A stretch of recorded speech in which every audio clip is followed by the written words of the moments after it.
Bora para a nossa terceira e última parte do vídeo Radar de Ações do segundo trimestre de 2025, em que eu estou mostrando quem saiu ganhando nos resultados de cada um dos setores. Também estamos falando dos proventos de cada uma das empresas. Olá pessoal, meu nome é Rafael, falo do canal Pão de Investimento Sem Enrolação, bora lá? Então, na parte 1, falamos de uma ação de banco e uma de seguradora. Na parte 2, falamos de uma ação de petróleo e uma ação de energia. E agora, na parte 3, quero falar de telecomunicações e de saneamento. E, como sempre, uma última empresa pouco comentada pelo mercado para dar um destaque para você ficar de olho.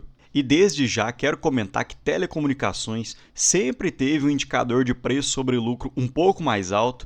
Percebam que a média dos últimos 10 anos girou no indicador de 15,7 vezes e o PL projetado para os próximos 12 meses é de 13,3. Então, olhando por esse indicador, ainda haveria um espaço de subida em torno de 13%. Porém, dentro desse indicador de 13 vezes de PL, o dividendo máximo que uma empresa conseguiria pagar dentro dessa média seria em torno de 7%, justamente porque mesmo distribuindo 100% do lucro líquido, esse indicador ainda está um pouco esticado. E como a Vivo e a TIM tiveram altas subidas em 2025, eu quero dar um destaque para outra empresa, a Unifique, que é a FIC3, que subiu também em 2025 cerca de 21%. E eu fiz um vídeo recente no canal mostrando que o Thiago Nigro, o primo rico, comprou essa ação no dia 28 de julho e desde então ela subiu mais de 17%. Perceba como uma pessoa física consegue movimentar uma ação, um influenciador de finanças conseguiu movimentar de certa forma essa ação. Não toda essa alta, mas um pouco dela com certeza foi, justamente porque é uma empresa pequena, é uma small cap e dependendo do tubarão que deseja entrar nela, isso acaba movimentando as cotações da empresa. E passando um pouco pelos destaques do segundo TRI de 2025, o resultado líquido foi de 45 milhões, uma alta de 22% olhando TRI por TRI, 143 milhões de EBITDA, uma alta de 7,4%, crescimento de 29% em telefonia móvel e 1,5% de churn, que seria aquela taxa de cancelamento do serviço. Então esse indicador, quanto menor, melhor. E eu gosto de empresas um pouco mais conservadoras, que não explodem sua alavancagem, que tem uma posição de caixa positiva e percebam que isso a gente encontra na Unifique, que detém 376 milhões de posição de caixa, uma alavancagem de apenas 0,6 vezes, ou seja, em 7 meses de geração de caixa já conseguiria quitar totalmente a sua dívida e hoje a maior parte da dívida é atrelada ao IPCA, com prazo médio em torno de 3 anos. E apesar dessa alta na taxa Selic sangrar muito as empresas, com despesas financeiras, com juros da dívida, empresas que têm um caixa alto líquido conseguem também ter receitas financeiras. Percebam que a Unifique, comparando o segundo TRI de 2024 versus o segundo TRI de 2025, aumentou suas receitas financeiras em 66%, porém também houve um aumento da despesa financeira, principalmente com a taxa Selic, mas a gente vê que o resultado financeiro no segundo TRI de 2024 foi de 13,9 milhões em prejuízo, enquanto o segundo TRI de 2025 foi de 9,8 milhões em prejuízo. Então isso foi uma queda de cerca de 29%, consequentemente melhorando seu lucro líquido. E é interessante que desde o seu IPO em 2021, a Unifique tem crescido os proventos pagos. Percebam que eu coloquei aqui não em percentual, mas em reais. Então a Unifique saiu em 2021 e 2022 na casa dos 8 centavos por ano e atualmente está pagando quase 25 centavos por ano, o que na cotação atual fica em torno de 7% de proventos. Isso porque a Unifique tem um payout de 50%, porque se tivesse um payout de 80%, 90%, poderia pagar mais do que 10% em proventos. E aparentemente o mercado vem dando sopa nessa empresa.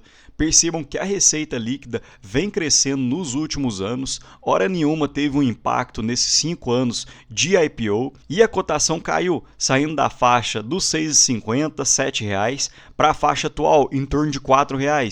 Então os lucros vêm subindo e a cotação vem caindo, consequentemente gerando um certo gap.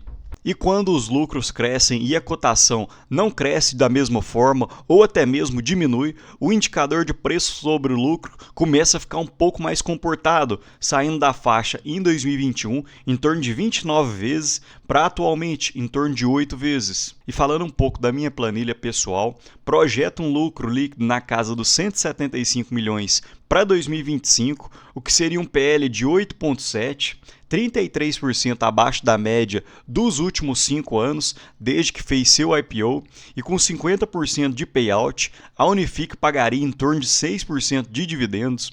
Porém, para esse ano, a Unifique deve pagar até um pouco mais, em torno de 7%, que isso é um pouco mais conservador na minha projeção. E hoje, a Unifique tem pago IPCA mais 7%, então realmente é uma empresa que tem uma tendência de crescimento, tem feito diversas aquisições, M&As, fusões e aparentemente tem ficado em bons preços de aporte. Agora passando para o setor de água e saneamento, hoje as empresas que encontram-se no meu radar é a Sanepar, Sabesp e Copasa, mas eu não vou dar destaque para nenhuma das três, principalmente porque elas já subiram muito em 2025. Percebam que o índice de utilidades públicas cresceu em 34%, a Copasa 35%, Sabesp 33% e a Sanepar cerca de 21%. Isso porque ela teve uma caída, porém a Sanepar já tinha subido quase 40% no início de julho. Então eu não vou dar nenhum destaque para nenhuma das três empresas porque eu realmente acredito que elas estejam bem esticadas. E nesse gráfico a gente consegue entender um pouco mais, que é o índice de preço sobre lucro de serviços básicos, em que a média dos últimos 10 anos foi de cerca de 9,9 e atualmente encontra-se em 11,8, então haveria um espaço de caída de cerca de 20% para poder retornar à média. E de tempos em tempos o mercado acaba dando bobeira em algumas empresas e deixando alguns bons pontos para a gente conseguir aportar e entrar em bons preços. E conforme havia falado, dentro da minha planilha pessoal, as empresas sob meu radar é a Copasa, Sanepar e Sabesp, que em 2025 deve pagar em torno de 6% de proventos na Copasa, Sanepar 3,3% e Sabesp apenas 1,7%. Então hoje eu acredito que as três empresas estejam um pouco esticadas, por isso não vou dar destaque para nenhuma das três empresas. Mas para compensar, quero mostrar uma empresaça que é a Schultz, que atualmente encontra-se na cotação de 4,92, uma queda de 13% no ano de 2025, mas percebam que essa foi uma das maiores altas da bolsa nos últimos 10 anos, com uma rentabilidade impressionante de quase 1000%, 919%, e uma rentabilidade real, já descontando a inflação, de 504%. E para quem não conhece, a Schultz é uma das maiores fabricantes de compressores e de peças automotivas da América Latina, e esse tipo de empresa tem uma sensibilidade muito alta à taxa Selic. Percebam que em meados entre 2002 e 2007, em que a taxa Selic baixou de uma forma mais consistente, a cotação da Schultz aumentou de uma forma brusca. Em 2008, a Selic aumentou levemente, a cotação caiu. Depois a Selic baixou, cotação novamente subiu. E esse mesmo processo aconteceu em diversos anos seguintes. E hoje, em que a cotação da Selic encontra-se muito alta, na casa de 15%, a cotação da Schultz também tem sofrido desde meados de 2023, saindo dessa faixa dos 6,50 até atualmente na casa dos 4,90.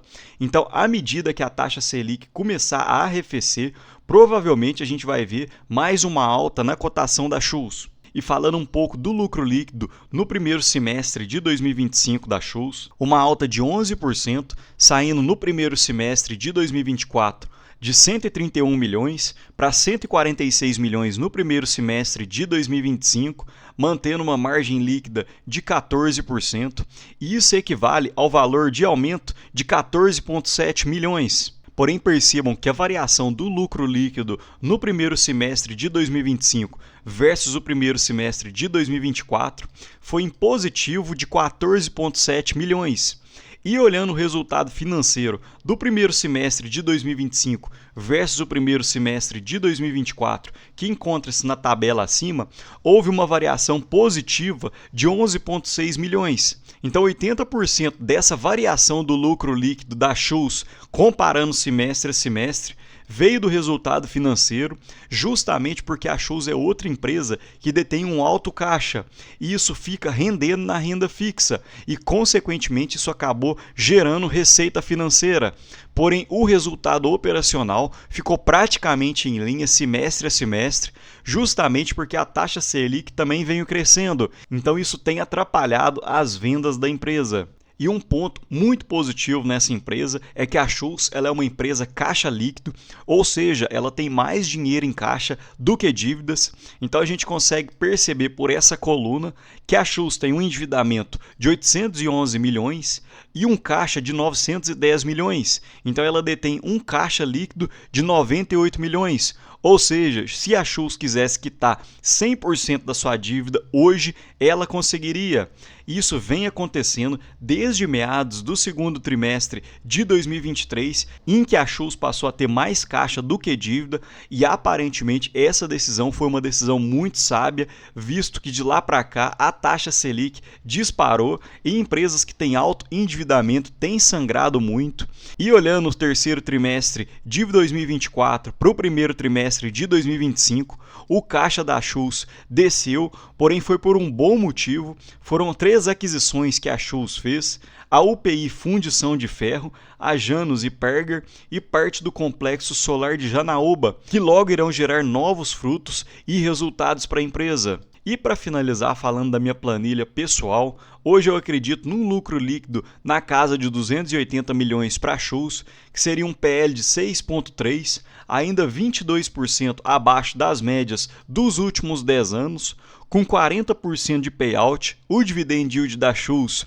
ficaria em torno de 6,3%, e hoje a Schultz está entregando uma rentabilidade de IPCA mais 11,5%, enquanto a renda fixa tem entregue IPCA mais 7%. Mas me conta aqui, pessoal, das duas empresas que eu apresentei, vocês investem em alguma?